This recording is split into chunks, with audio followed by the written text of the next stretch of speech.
A todos, sean bienvenidos nuevamente a esta segunda parte de esta segunda jornada de nuestro quinto Congreso Internacional Triple Frontera. Hoy en nuestro segundo día quisiera darles la bienvenida nuevamente, así para que podamos disfrutar de un tema tan actual en el día, tan presente en nuestro día a día, que es la salud mental en tiempos de COVID. Quisiera agradecerles a todos por su presencia en esto que la UPAP tan comprometido con la realidad, tan comprometido con la actualidad del país y del mundo, se ha empeñado a desarrollar este congreso ya en su quinta edición. Quisiera presentarles a nuestro presentador de hoy, el doctor Marcelo Panza, que nos va a hablar sobre un tema bastante importante, bastante interesante, que es el impacto de la pandemia COVID-19 sobre o en la salud mental. Cuáles son las certezas, cuáles son las dudas y cuáles son los desafíos. El doctor Marcelo Panza es doctor en psicología de la Universidad de Palermo, es docente y co-creador del diplomado en psicoterapias basadas en la evidencia. Doctor Marcelo Panza, muchísimas gracias por su presencia, por aceptar la invitación de la UPAP para este desarrollo del quinto Congreso Internacional Triple Frontera. Bueno, muchas gracias, doctor Cantero, muchas gracias a la institución y también felicitaciones por el nivel del congreso que se está dando, que es excelente y ha tenido también el reconocimiento del CONACYT y de la Sociedad Científica del Paraguay. Y la temática es extremadamente pertinente por lo que estamos vivenciando hoy en día. Así mismo es, doctor. Estamos atentos a su presentación. Bueno, perfecto. Muchas gracias, doctor. Reitero el agradecimiento también a la universidad. Bueno, vamos a ver este tema que es extremadamente pertinente y que tiene que ver con el impacto de la pandemia en la salud mental. Lo que podemos prever, lo que ya está reportado, qué podemos hacer al respecto y cuáles son los desafíos que estamos enfrentando hoy en día. Hoy en día, como profesional de la salud mental, nosotros estamos viendo casos nuevos con la misma sintomatología, con los mismos signos y síntomas, el trastorno depresivo mayor, el trastorno de pánico, pero son post-COVID y suelen presentarse con una mayor virulencia y suelen comportarse de una manera distinta a cómo venían comportándose los trastornos mentales con los cuales nosotros estamos acostumbrados a lidiar. Bien, me propongo a responder estas preguntas, a intentar responder estas preguntas. ¿Cuál es el impacto previsto de esta pandemia que estamos cursando en Latinoamérica la primera ola, pero en Europa ya se está cursando la segunda ola de esta pandemia? ¿Qué es lo que sabemos hoy en día con respecto a esto? ¿Cómo afecta la salud mental? ¿Qué estrategias individuales y sociales con qué estrategias podemos contar? Y precisamente cómo nuestro comportamiento, cómo nuestra genética, cómo nuestros aprendizajes nos están poniendo en riesgo con respecto a el contagio del COVID y qué podemos hacer al respecto. Bueno, vamos por lo primero. Cuando se enfrenta una pandemia, justamente el año pasado, realmente este autor es muy afortunado porque un autor que se llama Taylor escribió Psychology of Pandemics, 2019.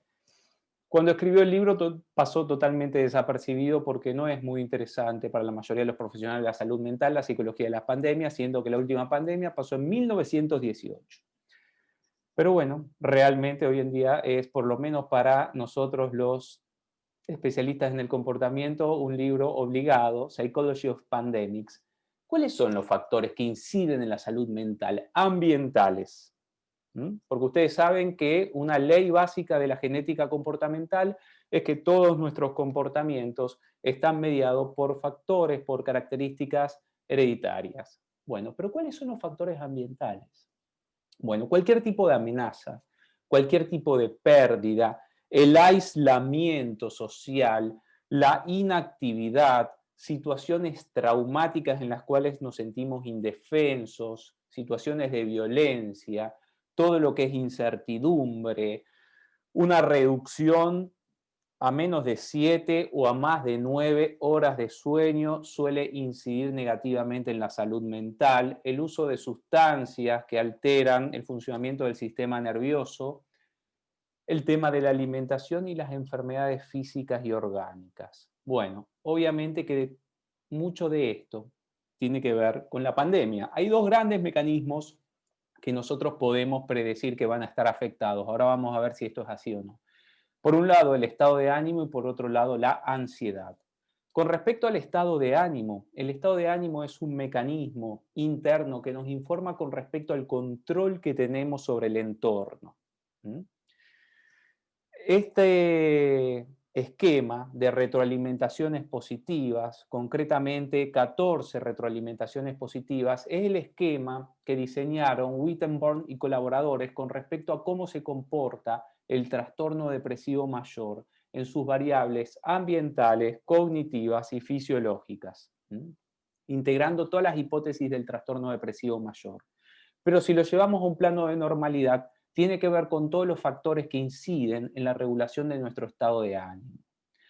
Nuestro estado de ánimo es extremadamente sensible al ambiente, como ustedes pueden comprobar en esta investigación. Fíjense que prácticamente hay un 32% de heredabilidad del estado de ánimo, pero hay un 70% de reactividad del estado de ánimo con respecto a estresores recientes.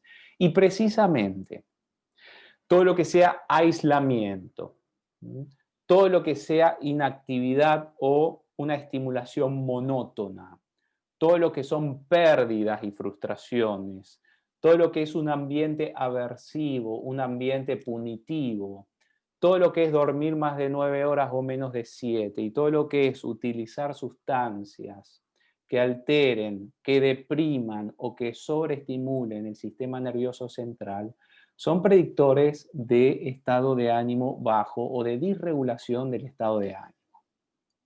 Con respecto a la ansiedad, que es el segundo factor principalmente afectado por esta pandemia que estamos previendo, ahora vamos a ver qué dicen los datos. La ansiedad es una emoción. A diferencia del estado de ánimo que es bipolar, la ansiedad es una emoción y es dimensional, y es una emoción que se despierta cuando percibimos que hay un peligro en el entorno. Esto genera una activación simpática principalmente con la finalidad de evitar y de huir. Al igual que el estado de ánimo, la ansiedad tiene un factor hereditario que es de aproximadamente un 30%, pero también tiene factores ambientales. Todo lo que son amenazas generalizadas y constantes, todo lo que es exposición a situaciones traumáticas o de violencia, es decir, de indefensión, todo lo que tiene que ver con la incertidumbre, todo lo que tiene que ver con conductas de evitación y con el uso también de sustancias, eleva la ansiedad. Bueno, precisamente hay una predicción de cómo va a afectar la pandemia del COVID a la salud y a la salud mental. Y este esquema que desarrolló Víctor Zeng habla de 4 olas del impacto del COVID a la salud pública. La primera ola es la que estamos experimentando ahora. Es la mortalidad y la morbilidad generada por el virus COVID-19. La segunda ola también la estamos vivenciando ahora y es precisamente las enfermedades urgentes que se han descuidado debido a esta pandemia. La tercera ola tiene que ver con las enfermedades crónicas que se han descuidado con respecto a esta pandemia, y la cuarta ola, que a diferencia de las primeras 3, tienen que ver con una curva de pico. La cuarta ola, que tiene una curva de crecimiento continuo, es la ola que se prevé de salud mental debido a estos dos grandes factores que les mencioné. Tanto el estado de ánimo como la regulación emocional, principalmente los niveles de ansiedad, son fuertemente ambientales. Y precisamente esto es lo que está reportado. El impacto de la pandemia reportado, ahora lo vamos a ver en más detalle, tiene que ver con un aumento del trastorno depresivo mayor, un aumento de los trastornos de ansiedad, un aumento del estrés postraumático y del estrés agudo, un aumento de los suicidios, principalmente vinculados con la pérdida de empleo y también con el aislamiento, un aumento de la disregulación emocional en pacientes con otras patologías que deriven en dolor crónico, y un tema que también es importante y que realmente refleja una realidad bastante adversa. Para muchas personas, su casa no es un lugar seguro. Para muchas personas, su casa es un lugar en el cual está en peligro su vida. Y para muchas personas también su casa es un lugar en el cual se propicia el consumo de sustancias. Vamos a ver esto en más detalle. El metaanálisis que elaboraron Salari y colaboradores reporta un tamaño del efecto de 0,29, o sea, un tamaño del efecto pequeño, pero estadísticamente significativo para el aumento de estrés a partir de la pandemia. Lo mismo pasa con el aumento de los síntomas de ansiedad, un tamaño del efecto de 0,31. Esto es un metaanálisis, o sea, es una evaluación de todas las investigaciones pertinentes y con cierta metodología rigurosa al respecto. También hay un aumento de ansiedad. Y por último, pero más preocupante, también hay un aumento estadísticamente significativo con un tamaño del efecto pequeño, de de todo lo que es el trastorno depresivo mayor. Bueno, fíjense que esto es bastante preocupante y precisamente lo que preocupa de esto precisamente es que se estima, como estimó Sen, un aumento que ya está ocurriendo y ya está reportado de todos los trastornos mentales, pero principalmente los trastornos mentales que tienen que ver con la regulación de la ansiedad y con el estado de ánimo. Tengamos en cuenta que la salud mental es algo complejo, existen hoy en día identificados 541 trastornos mentales. Por lo tanto, tenemos que ver cuál es el impacto preciso, que es lo que estamos viendo ahora. Bueno, con respecto a algo que les va a importar mucho a ustedes, que tiene que ver con la prevalencia de la depresión, la ansiedad y síntomas de insomnio en trabajadores de la salud, a partir de este metaanálisis de Sofía Papa y colaboradores, se ve que un quinto de los trabajadores de la salud reportan síntomas de depresión y ansiedad. 4 de 10 trabajadores de la salud experimentan problemas de insomnio. Generalmente esto impacta más en el sexo femenino y en el personal de salud de enfermería. Y precisamente lo que se sugiere en este metaanálisis es que se evalúe también los síntomas o las características o las presentaciones subclínicas. Bien. Aparte de esto que estamos observando, el mismo COVID genera aparentemente, según esta investigación, patologías mentales, que no vendrían a ser las patologías mentales clásicas, sino vendrían a ser las patologías mentales asociadas con condiciones médicas. Como les dije, los casos que estamos viendo se comportan de una manera distinta, generalmente con sintomatología más grave. Fíjense que en esta investigación de 402 adultos sobrevivientes del COVID-19, el 28% dio positivo para trastorno de estrés postraumático, el 31% para depresión, el 42% para síntomas de ansiedad, un 20% para trastorno obsesivo compulsivo y un 40% para insomnio. Entonces, esto es algo que se plantea a partir de los fenómenos proinflamatorios que genera la infección de COVID-19.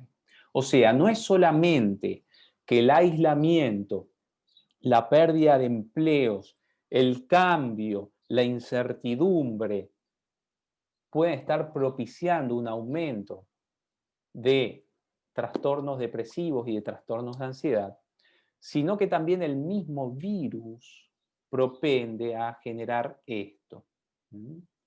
Sin embargo, hay información un poco discordante. Esto creo que lo habrán visto en esta investigación que todavía no está revisada, es un preprint de Tanaka y Okamoto. Se reporta que en Japón se redujo la tasa de suicidio un 13,5%, y que esto es mayor en sujetos masculinos que femeninos y mayor en adultos que en niños y en ancianos, y esto se estima que es porque en Japón, con respecto a esta primera ola, han habido políticas muy contemplativas y de menor sobrecarga laboral. Ustedes saben que el suicidio en Japón de adultos está muy vinculado con una sobrecarga laboral.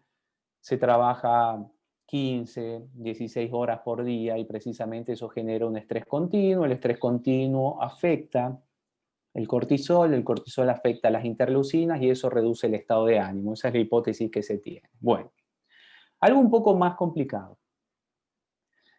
No solamente el COVID afecta la regulación del estado de ánimo y la regulación emocional, sino que también, aparentemente, en este estudio de 84.285 participantes, el COVID genera deterioro cognitivo. Y este deterioro cognitivo está directamente vinculado con la gravedad sintomatológica. Es casi nulo en personas que tuvieron síntomas sin síntomas respiratorios. Es un poco más pronunciado en personas que tuvieron síntomas respiratorios pero no necesitaron asistencia. Crece un poquitito más en personas que requirieron asistencia en el hogar. Muchísimo más crece en personas que han estado hospitalizadas y llega a un máximo en personas que han requerido intubación. ¿Cuánto es esto? Porque ustedes dirán, bueno, está muy bien, pero ¿qué es esto de menos 0,75? ¿Qué son estos test que son los que se les tomaron a todos los participantes? Fíjense, definición de palabras, analogías verbales, detección de blanco, la Torre de Londres, bloques, manipulaciones en 2 dimensiones, amplitud de memoria visoespacial, discriminación emocional y amplitud de dígitos. Bueno, ¿cuánto? Bueno, y fíjense lo que concluyen los autores, liderados por Hampshire, que en verdad los déficits no son insustanciales. Una pérdida de 0,59 desvíos estándares en el global es equivalente a 10 años de envejecimiento cognitivo. Y esto se presenta en todas las edades. Para que ustedes tengan una idea, las personas que sufren accidente cerebrovascular generalmente suelen tener una disminución de 0,40. Las personas que tienen dificultades de aprendizaje a partir de trauma cráneoencefálico, accidente cerebrovascular, presentan una reducción de 0,49. Y para que tengamos una idea, una reducción de 0,57 desvíos estándares quiere decir que se perderían en promedio 8,5 puntos de coeficiente intelectual. Y aparentemente, no, este es un estudio longitudinal que todavía se está realizando, este también es un preprint. Esto aparentemente se estima que no se recuperaría, es una hipótesis de los investigadores. O sea, no solamente el COVID generaría trastornos mentales y propiciaría un entorno ambiental que detone trastornos mentales, sino que también produciría deterioro cognitivo. Bien. El tema que más preocupa en salud mental es el suicidio. Y precisamente fíjense los indicadores que nosotros tenemos para predecir el suicidio. El primer indicador que tiene que ver con el COVID es el de los trastornos mentales. Como el COVID potencia, aumenta y también genera trastornos mentales, el último indicador de nivel de riesgo alto se estaría cumpliendo. Por otro lado, en cuanto a nivel riesgo, los cambios bruscos y en este caso sostenidos en el entorno también. Para colmo, nosotros sabemos cuál es la diferencia entre personas que tienen y no tienen ideación y entre personas que tienen ideación e intentan el suicidio. Generalmente las diferencias están vinculadas con todos trastornos que están potenciados por el COVID. Fíjense, la severidad de la depresión, el estrés postraumático, los trastornos depresivos, el uso de sustancias, los trastornos de ansiedad, el uso y abuso de alcohol.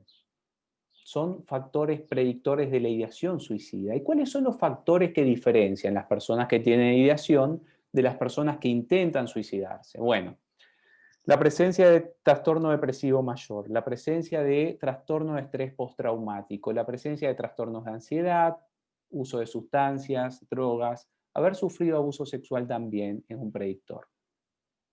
Fíjense que estos indicadores están presentes y potenciados en esta pandemia.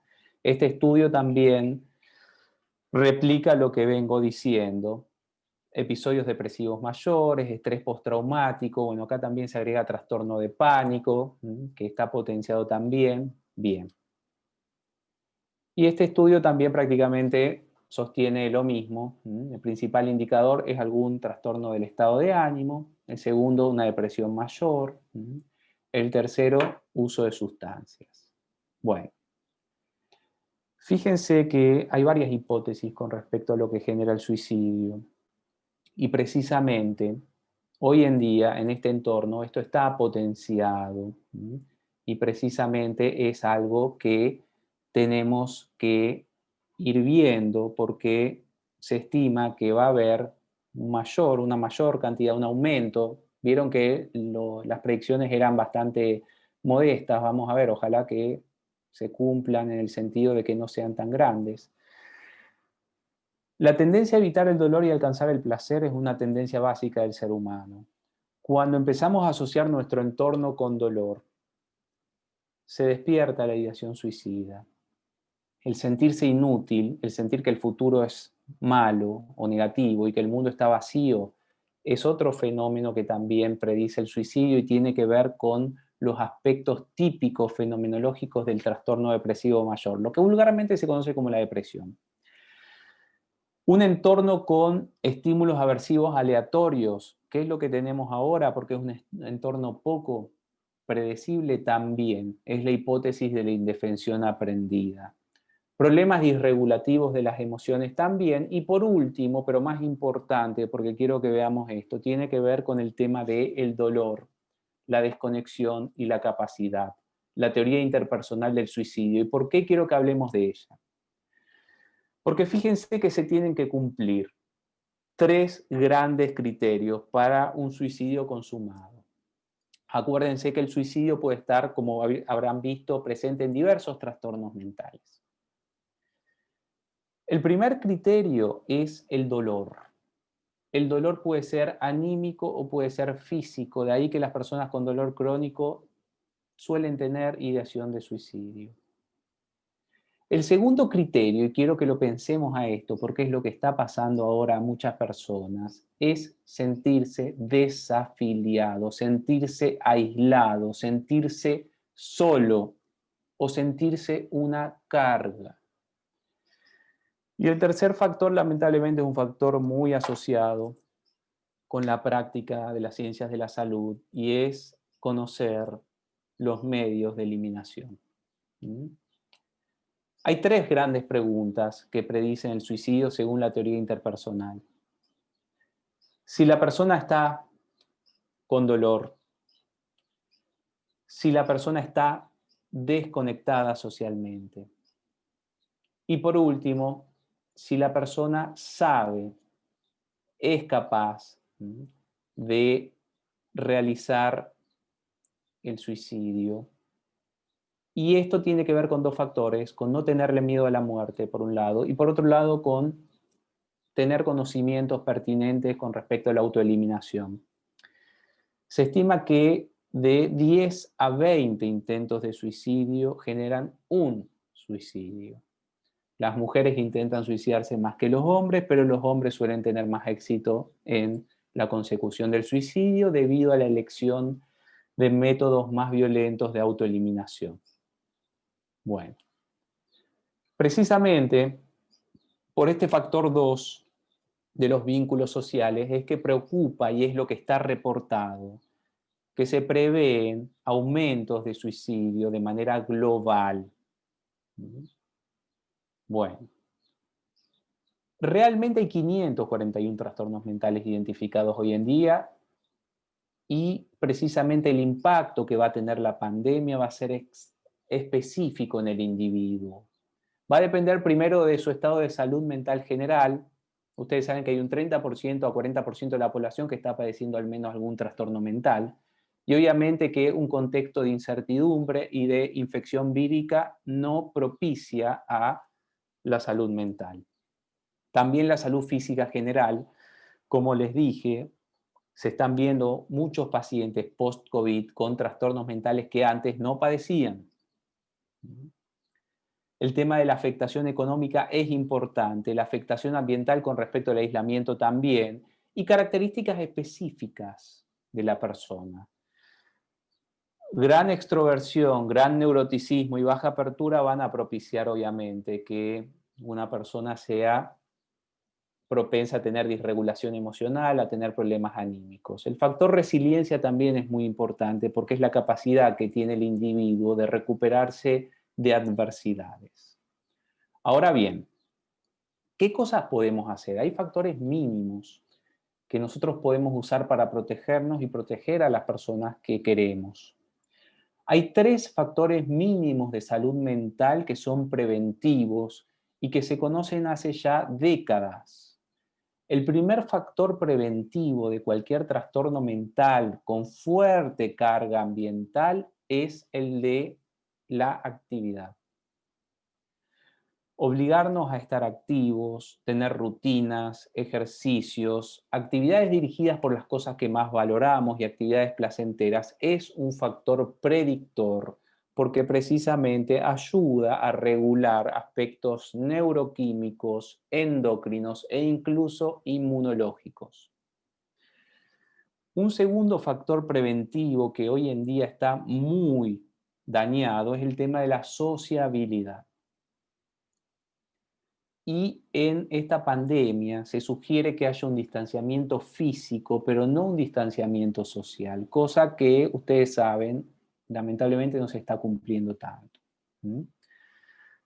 Entonces, la idea es mantener los vínculos y esto que estamos haciendo ahora es una forma de mantener vínculos, porque si no estaría esta pandemia, evidentemente estaríamos viéndonos cara a cara y estaríamos probablemente en algún gran salón de eventos, como fue el año pasado, que fue muy gratificante poder estar todos juntos, hablando, debatiendo, viéndonos, saludándonos, pero estamos haciendo esto, que es una forma de suplir lo que hubiera sido ideal.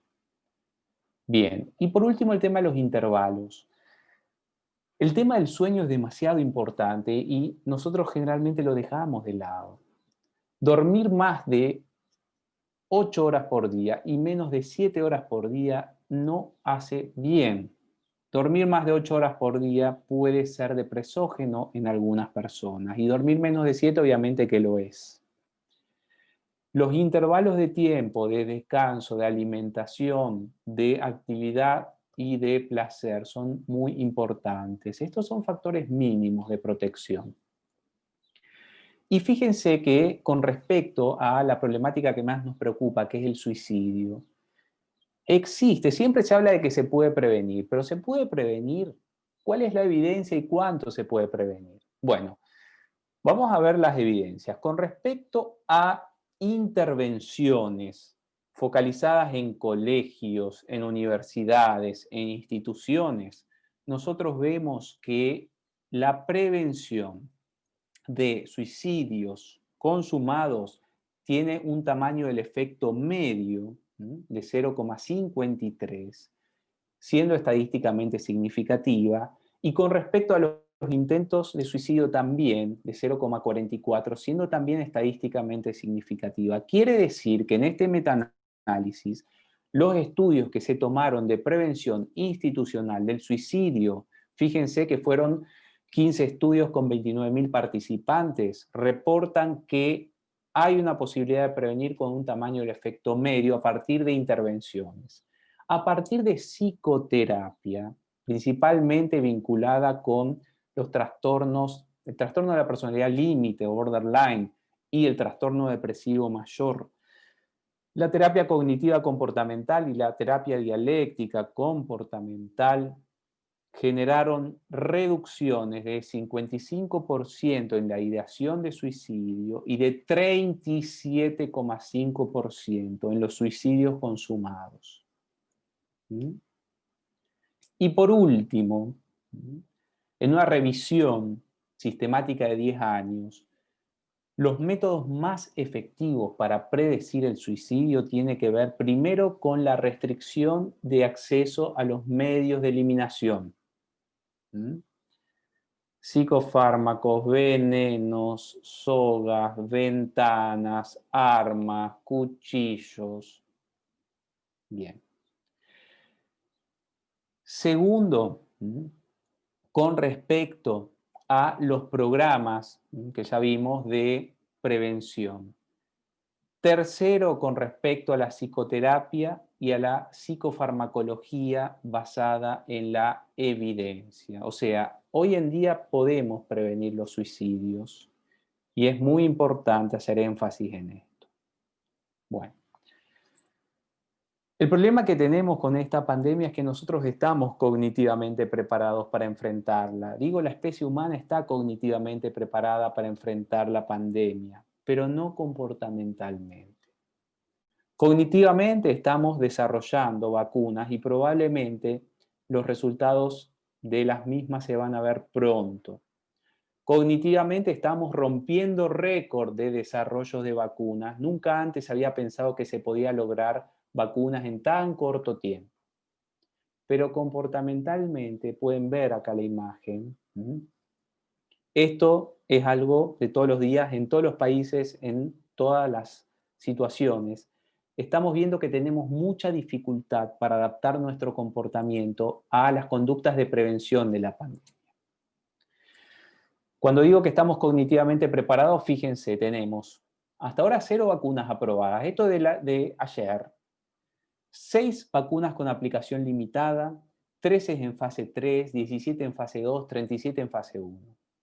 Realmente esto es algo totalmente extraordinario, meritorio, heroico que está haciendo la ciencia. Pero comportamentalmente estamos muy vulnerables como sociedad. En primer lugar, nos cuesta mucho no actuar a partir de lo reciente, del principio de efecto inmediato.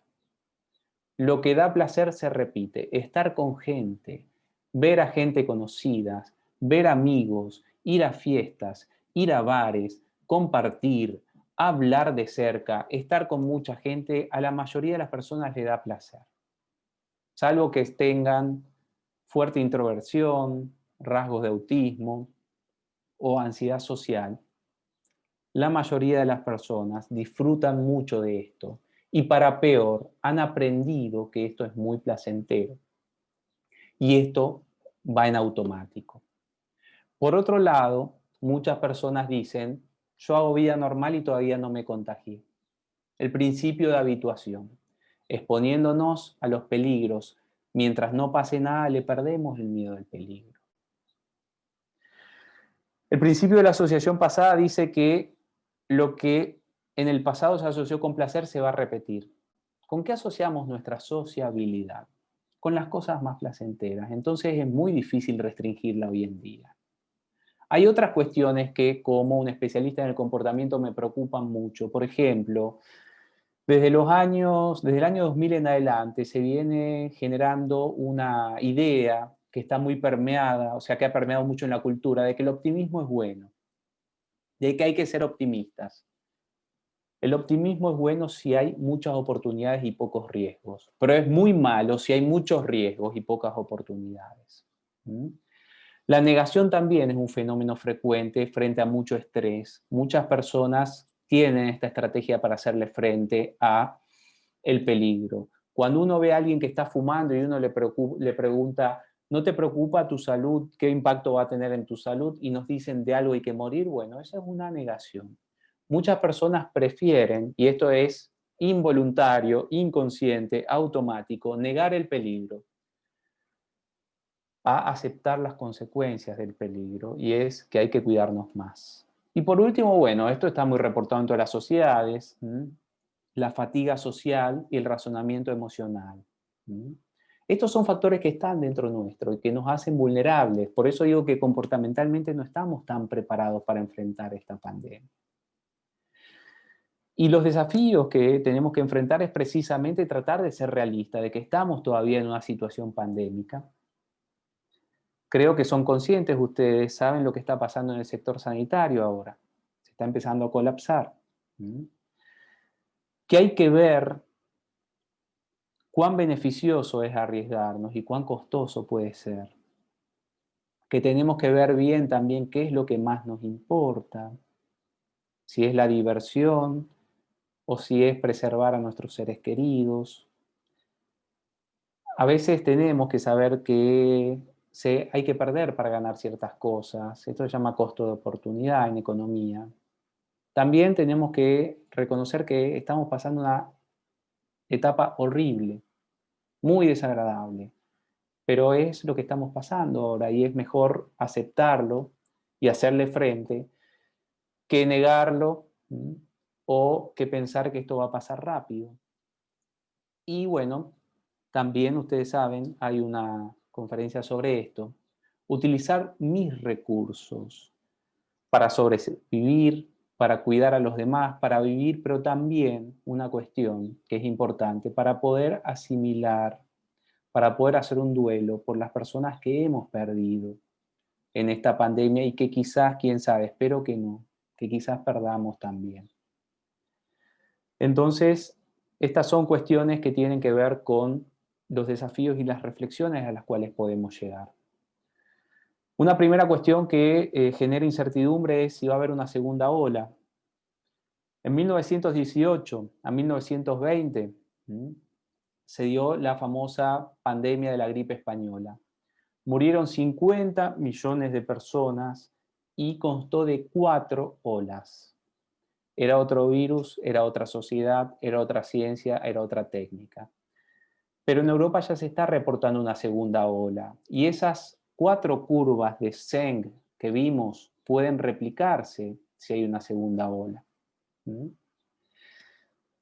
Otra segunda reflexión que quiero dejarlos es que podemos mucho y podemos muy poco. Podemos mucho con nuestra capacidad cognitiva, principalmente de punta en cuanto a la ciencia y la tecnología, pero podemos tan poco en cuanto a que comportamentalmente lo que está pasando en el mundo es un fracaso social en cuanto a todos hemos fracasado para prevenir y para reducir el coronavirus. Lamentablemente es así, que hayan tenido que intervenir los gobiernos para cuidar a la gente realmente nos hace pensar mucho de qué poco responsables somos individualmente por nosotros mismos.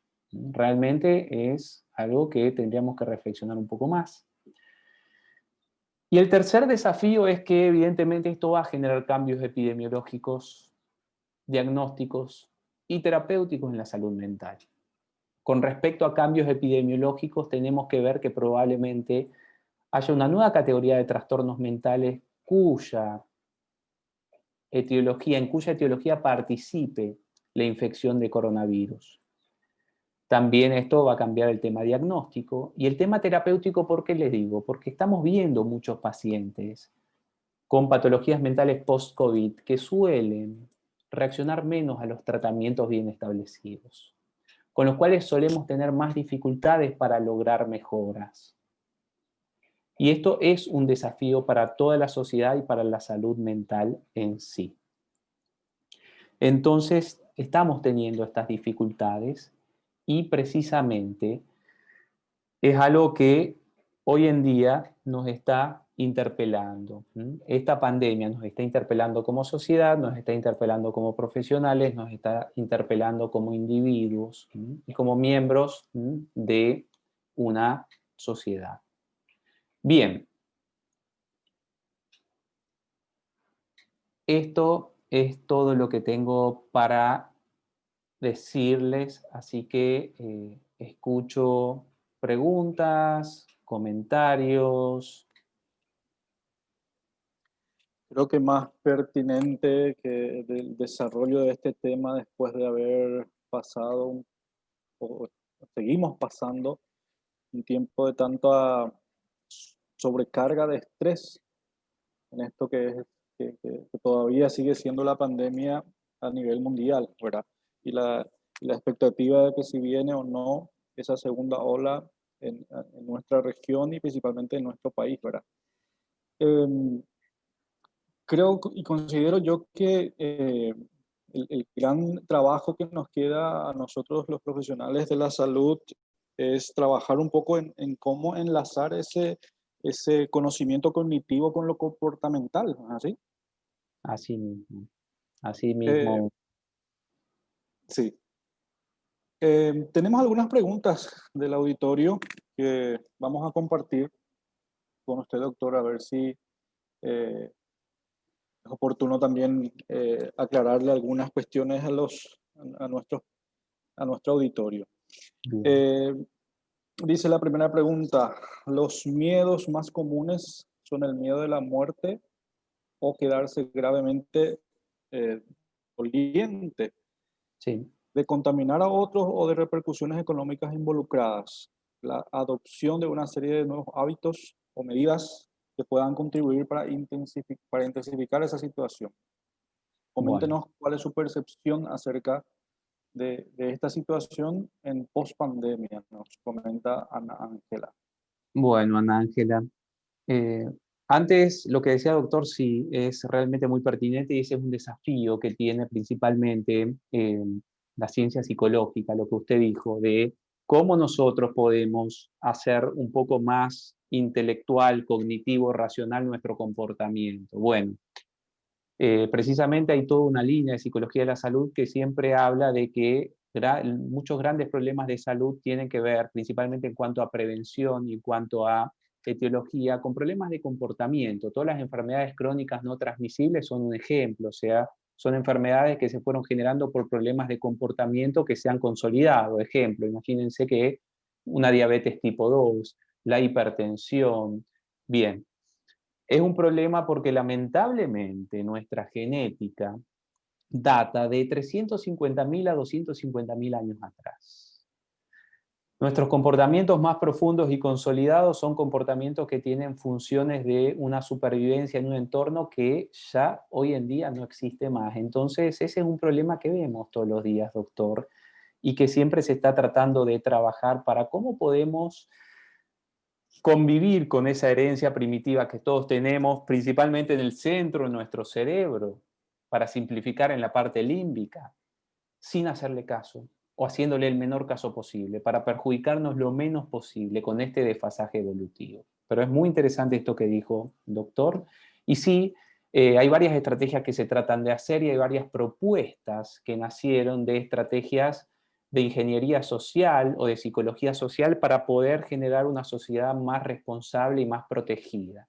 Pero es muy interesante esto que dice. Con respecto a lo que preguntan Ángela. Bueno, el miedo a la muerte, el miedo a desarrollar la enfermedad grave, el miedo a contaminar a los demás, son miedos que se dispararon, Ana Ángela, debido a esta pandemia. Pero, aunque ustedes no lo crean, lo que más afectó a la salud mental, según diversos estudios de ecuaciones estructurales en los cuales se tratan de vincular variables, es el aislamiento. Más que el miedo, más que estos miedos, Ana Ángela, el aislamiento, el famoso isolation.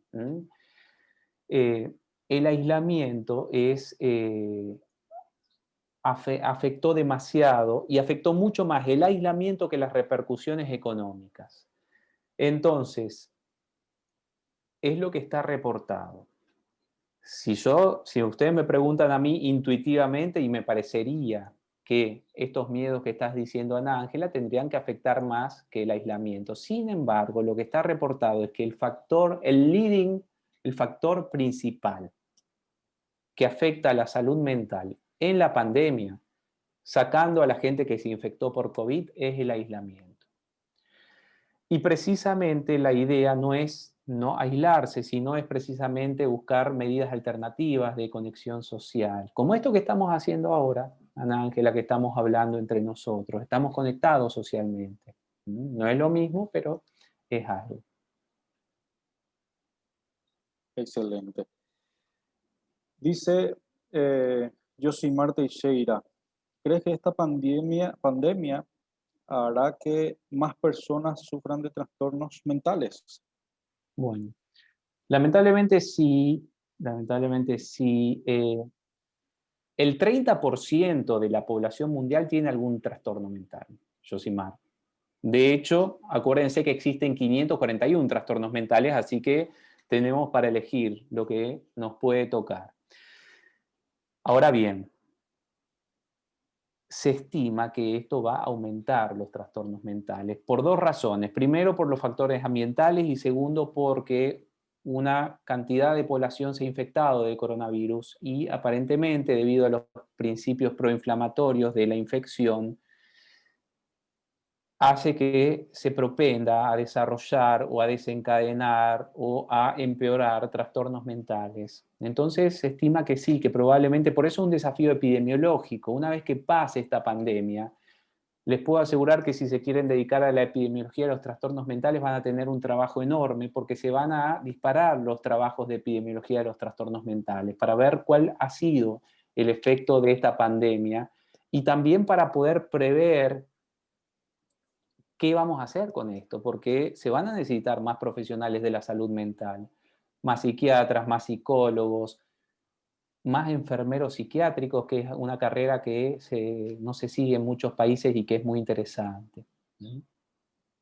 Así mismo. Llegamos en una etapa del siglo, a finales del siglo XIX, inicio del siglo XX, en donde íbamos a necesitar muchos geriatras y seguimos en esa estimativa, ¿verdad? Ahora se suma a esto la necesidad de de los profesionales que trabajen sobre la salud mental. Interesante pregunta del señor Lucio Guillermo Sorsam. Dice, ¿qué estrategias de salud mental se puede utilizar con una población económicamente vulnerable que no cuenta con los recursos básicos mínimos para la supervivencia y está preocupada por la falta de alimentos y suministros básicos? Bueno, Lucio, ahí hay un tema que también es muy importante y que a veces se deja de lado porque muchas veces los estudios de salud mental se hacen en una población bastante estabilizada económicamente. Los factores de supervivencia influyen directamente en la salud mental. Entonces, la primera estrategia que podríamos tener, y que no solamente va a ser de salud mental, sino también va a ser de salud física, es el tema de poder tener programas asistenciales específicamente dirigidos y racionalmente diseñados para abordar estas problemáticas, porque cualquier organismo que esté en el límite de sobrevivir o no, obviamente que no va a presentar buenos patrones de salud mental. Lamentablemente, al principio, las investigaciones primigenias en salud mental y los primeros teóricos se centraron mucho en una población de clase media, sin problemas de supervivencia vinculados con el hambre y cosas por el estilo. Y entonces se dejó de lado esta población, pero a menor capacidad económica, generalmente mayores trastornos mentales, principalmente los trastornos mentales ambientales o fuertemente ambientales, como son el trastorno depresivo mayor, los trastornos de ansiedad, el estrés postraumático mismo. Esta población económicamente vulnerable generalmente suele estar hacinada también, entonces también los factores de vivienda están muy complicados y por otro lado, aparte de estrategias de salud mental, el hacinamiento ustedes saben que propende al contagio de diversos agentes infecciosos, entre ellos, bueno, lamentablemente el coronavirus. Entonces, la primera estrategia, Lucio, sería poder cubrir las necesidades mínimas y básicas. Esa es una estrategia que excede bastante al Ministerio de Salud y ya pasa por los ministerios que tienen que ver con el desarrollo social y la seguridad de las personas. Posteriormente tendríamos que ver algunas cuestiones como por ejemplo todo lo que es APS, en muchas partes del mundo ya emplean en las unidades básicas atención en salud mental también. Eso también es otra cosa interesante que se ha hecho y se está haciendo en muchos lugares, de que los centros de APS, o sea, de atención primaria en salud, también contemplen la salud integral y la parte de salud mental. Pero en el caso que vos estás diciendo, Lucio, primero está la supervivencia. Un organismo que está en el límite de sobrevivir o no, obviamente que va a estar mentalmente muy, muy, muy afectado. Entonces, primero es tratar de brindar estos suministros básicos y después ir viendo en cuestiones un poco más complejas y específicas y más propias de la salud mental en sí. Así es, doctor. Dos últimas preguntitas. Dice Gabriel César Chamorro, ¿los datos de utilización de sustancias, usted se refiere al uso de medicinas o de también narcóticos, refiere? Bueno, generalmente el uso de sustancias que está reportado en los suicidios tiene más que ver con alcohol, cocaína, marihuana un poco menos, y en países más desarrollados también hay otras drogas, heroína, éxtasis, bueno, éxtasis también hay en Latinoamérica, anfetaminas. No está contemplado, por lo menos en esas estadísticas, el uso de sustancias psicofarmacológicas o sustancias médicas con fines de afectar el estado mental. Entonces, Gabriel, serían principalmente sustancias vinculadas con alcohol, cocaína, heroína, marihuana, todo lo que vendría a ser sustancias vinculadas con el consumo y la dependencia, principalmente. No se contemplan ahí otras adicciones o otras dificultades que pueden haber y que son muy presentes. Por ejemplo, ustedes saben, la adicción a las benzodiazepinas es un problema grave. En Estados Unidos, la adicción a los painkillers, es decir, a los agentes opioides, es muy fuerte y muy preocupante también y genera muchísimas muertes, principalmente por sobredosis. También está el tema de cómo se caratula una muerte por sobredosis, porque no se sabe si hubo una intención de suicidio o si fue una cuestión fortuita, o sea, que no estaba queriendo ser buscada la autoeliminación. Pero las estadísticas de suicidio tienen que ver con las sustancias básicas de consumo, alcohol y sustancias que crean dependencia ilegales. Correcto.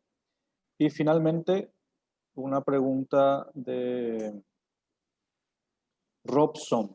Creo que se refiere al tiempo de la salud mental, ¿no es así? ¿Cuál es su opinión con respecto a la salud mental actual, me imagino, para el regreso a clases?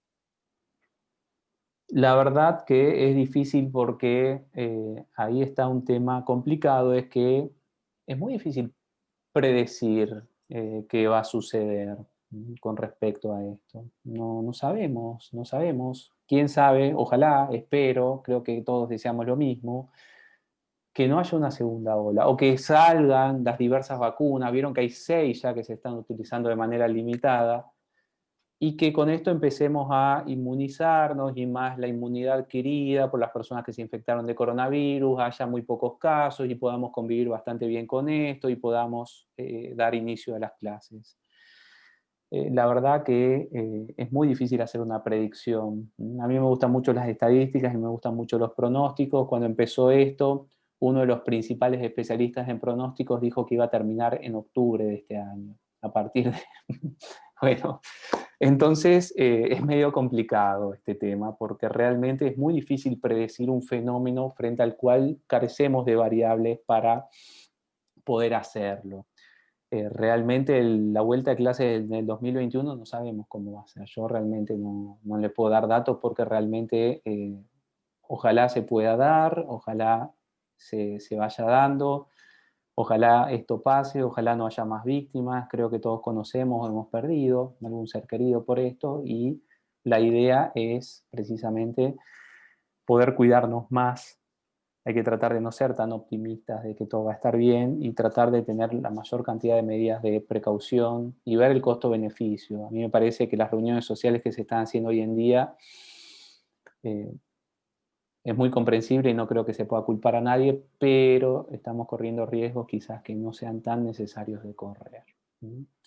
El tema de la salud mental siempre fue una problemática muy vigente porque ya a partir del año 2000 la Organización Mundial de la Salud reconoció como problema de salud pública la salud mental. Pero ahora es mucho más problemática por el factor ambiental, por el factor infeccioso y porque, bueno, como les comento, yo he visto ya varios casos y tengo varios pacientes con post-COVID. Sus trastornos no se comportan como los trastornos que estamos acostumbrados a tratar. Son más virulentos, son más con sintomatología más aguda, reaccionan menos a los tratamientos. También en cuanto a el trabajo que hacemos con los psiquiatras, reacciona menos la medicación psicofarmacológica. Entonces estamos con un desafío muy, muy grande en salud mental. Excelente, doctor. Muchísimas gracias. Creo que muy oportuno el tema, muy pertinente.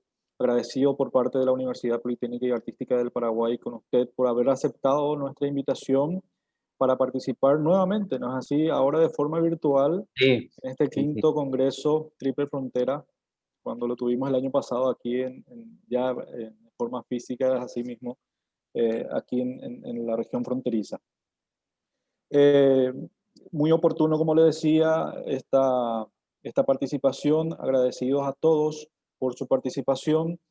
No sé si tiene algunas últimas palabras, doctor, para culminar nuestra presentación de esta Bueno. segunda etapa del día. Bueno, doctor, yo le quería agradecer a usted, al doctor también Mesa, a todas las autoridades, a la universidad, y también felicitarlos. O sea, el nivel de congreso, estuve viendo las otras ponencias, genial. Eh, Tener reconocimiento del CONACYT y de la Sociedad Científica de Paraguay no es algo sencillo, son dos instituciones muy rigurosas, así que eso evidentemente ya hace que sea un éxito y la cantidad de participantes que están teniendo. Recuerdo también el año pasado que fue también un éxito. Los felicito por la iniciativa, por la cuestión de vanguardia que están haciendo y más con un tema tan pertinente. O sea, me parece que es difícil elegir un tema de mayor pertinencia que este. Y es muy necesario porque esto también genera conciencia, genera interacciones. Así que lo felicito y le agradezco mucho por permitirme y haberme elegido para participar. Muchas gracias, doctor. No, muchas gracias a ustedes. Muchas gracias. Bueno, muchas Excelente. gracias, doctor Marcelo, doctor Diego Cantero, también por la participación. Seguimos avanzando en esta tarde del quinto Congreso Internacional Triple Frontera. Gracias por la buena disposición de participar. Realmente desde Ciudad del Este, el doctor Diego Cantero, en la carrera de Medicina. Usted es director de la carrera de Medicina acreditada en Ciudad del Este. También es un orgullo tenerlo ahí y que sea responsable de esa área y haber tenido las certificaciones de calidad correspondientes. Este tipo de actividades, por supuesto, siguen sumando a las certificaciones de calidad y por eso también las desarrollamos. Doctor Panza, muchas gracias desde Argentina por conectarse. Un placer, doctor Mesa, perdón, doctor Diego Cantero, y a todo el auditorio les reitero que a partir de las 16 horas vamos a continuar con la siguiente ponencia, la resiliencia como factor clave para la salud mental en tiempos de COVID-19, a cargo de la doctora Salvadora Jiménez. Será la doctora Mónica Mie quien modere esta actividad. Más o menos en una hora vamos a dar inicio. Les cuento que la doctora Mónica Mie es la directora general académica de la UPAP. También la doctora Salvadora Jiménez fue docente de la institución. Para nosotros es un prestigio poder tenerlas. El doctor Ramón León Donaire va a cerrar la actividad desde Perú hoy a las 18 con la moderación del doctor José Enrique Schroeder, y mañana ya pasamos a la última semana del Congreso. Muchas gracias a todos y nos reencontramos en una hora. Hasta luego. Hasta luego. Hasta luego. Hasta luego.